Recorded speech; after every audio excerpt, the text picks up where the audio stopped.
Hi everyone, मैं नेहा हूँ और आज का सबसे इम्पॉर्टेंट टॉपिक ये है कि आपको समझ में नहीं आ रहा है कि आपका न्यूबॉर्न बेबी क्यों रो रहा है।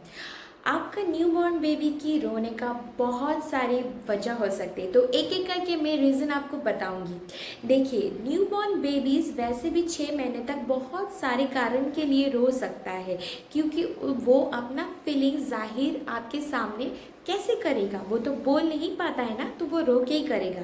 उसके पीछे ये वजह नहीं कि उसको हमेशा भूख ही लग रहा है तो ही वो रो रहा है। नहीं, उसका रोने के पीछे बहुत सारा रीज़न हो सकता है। शायद उसको गर्मी लग रहा है, हाँ ये फर्स्ट रीज़न हो सकता है। या उसको ठंड लग रहा है। आप ठंड में उसको 4-5 स्वेटर जैकेट सब पहनाकर उसके सुला दिया, तो उसको नहीं चाहिए उतना। उसका शरीर वैसे भी गर्म होता है न्यूबॉर्न बेबीज़ का, तो आप उसको हमेशा कंफर्टेबल कोल्ड क्लोथ्स पहनाओ। अगर बहुत ठंड है तो आप 1 या 2 स्वेटर उसको ज़्यादातर पहना सकते हो, लेकिन आपको चेक करना है कि उसको स्वेट हो रहा है कि नहीं। या गर्मी में भी कोई कोई माएँ करती है कि 2 या 3 टी शर्ट्स पहना कर रख रही है, ये सोच कर कि अरे न्यूबॉर्न बेबी है, गर्मी है तो क्या हुआ, अगर ठंड लग गया है तो। नहीं, बच्चा के शरीर वैसे भी गर्मी होता है, तो आपको ये ध्यान में रखना है कि आपके बच्चे को ज़्यादा गर्म या ज़्यादा ठंड तो नहीं लग रहा है। उसका एटमॉस्फेयर हमेशा आपको कंफर्टेबल रखना होगा। ये गया फर्स्ट पॉइंट। और सेकंड पॉइंट क्या है? सेकंड पॉइंट ये है, क्या आपका बच्चा भूखा है? हाँ, आपने अभी उसको दूध पिलाया, उसका 2-3 मिनट बाद ही वो फिर से रो रहा है, तो शायद आपको लग रहा है अरे अभी तो मैंने उसको दूध पिलाया, फिर से वो क्यों रो रहा है। वो जब दूध पी रहा था तो तब उसने रिजेक्ट कर दिया, क्योंकि हो सकता है उस आपका दूध का ज़्यादा फ्लो हो रहा है तो उसको पीना तब अच्छा नहीं लगा, वो इरिटेट हो गया है। या उसको तब लगा कि अरे बहुत पी लिया, अभी तो मेरा पेट भर गया, लेकिन 2-3 मिनट बाद उसको लगा नहीं, मेरा पेट तो ठीक से नहीं भरा, मुझे और थोड़ा पीना है। देखिए, बच्चा है, उसको समझने में भी तो टाइम लगेगा। ये कि मेरा पेट अभी भर रहा है या नहीं भर रहा है, ये उसको समझने में भी टाइम लगेगा। ठीक है, तो अगर वो रोया फिर से, तो आप एक काम कर सकते हो, फिर से दूसरा साइड ब्रेस्ट का आप ऑफर कर सकते हो, ये देखने के लिए कि उसको भूख लगा है कि नहीं।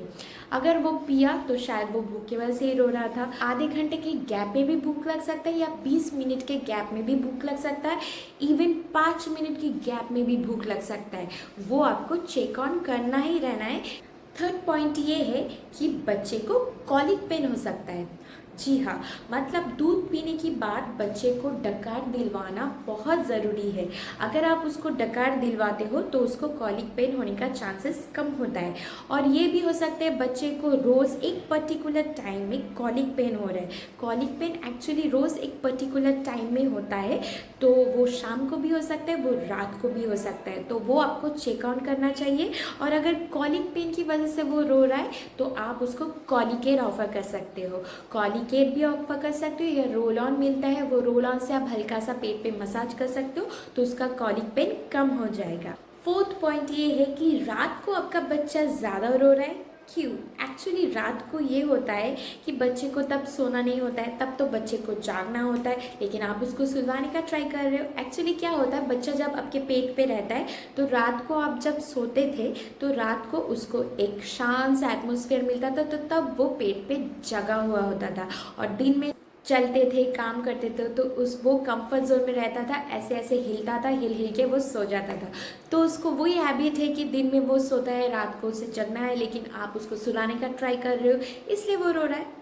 या वो भी हो सकता है कि उसको लगा कि अरे मैं तो अभी मम्मी के पेट में था, अभी ये कहाँ आ गए। उसको नए एटमॉस्फेयर के साथ एडजस्ट होने में भी टाइम लगेगा। वो पेशेंस मत होइए, आपको थोड़ा पेशेंस रख के बच्चे के साथ एडजस्ट आपको भी होना है।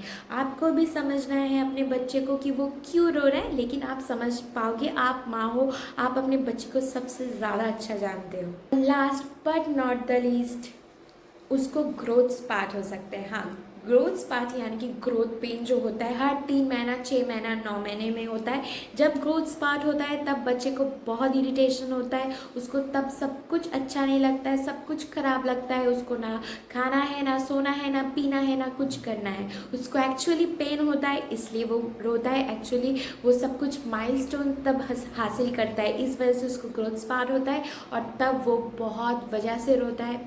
और हाँ, दूसरा वजह भी हो सकता है कि टीदिंग हो रहे हो उसे 4 महीने के बाद, वैसे भी बच्चे को टीदिंग होता है, तब उसका यहाँ पे बहुत पेन होता है, तब आप उसको हल्का सा मसाज दे सकते हो। प्लीज़ कोई हनी वनी मत लगवाओ उसको, तब आप हल्का सा मसाज उसको दे सकते हो, तो उसको बहुत सूदिंग महसूस होगा। तो चलिए, ये सभी रीज़न से बहुत सारा दूसरा भी रीज़न हो सकता है, लेकिन मेरे लिए ये सारे जो पॉइंट्स मैंने आपको बताया वो सारा इम्पॉर्टेंट और मेजर पॉइंट्स है बच्चे का रोने का। वैसे बच्चा तब अपना फीलिंग्स तो ऐसे ही रो के ही जाहिर करता है, शायद उसको घूमना है, सोना है, रोना है, खाना है, कुछ भी वजह से वो रो सकता है। इसका मतलब ये नहीं वो रो रहा है तो उसका तबीयत खराब है, उसको बुखार है, या उसका कुछ हो गया है, या उसको हमेशा भूख ही लग रहा है, पेट नहीं भर रहा है तो बाहर का फॉर्मूला मिल्क ला के आप दे रहे हो। नहीं, ये मत करो। ब्रेस्ट मिल्क ही उसको पिलाओ 6 महीने तक। उसका पेट भर रहा है या नहीं ये समझने के लिए आपको उसका पी काउंट करना पड़ेगा। अगर 7-8 से ज़्यादा बार वो पी कर रहा है तो आपका ब्रेस्ट मिल्क से उसका पेट भर रहा है। और ब्रेस्ट मिल्क बढ़ाने के लिए मेरा और भी वीडियो है, आप थोड़ा चेक कर लीजिए, और मुझे प्लीज़ लाइक और सब्सक्राइब करके रखिए, तो और भी इंफॉर्मेशन आपको मिलेगा। Thank you.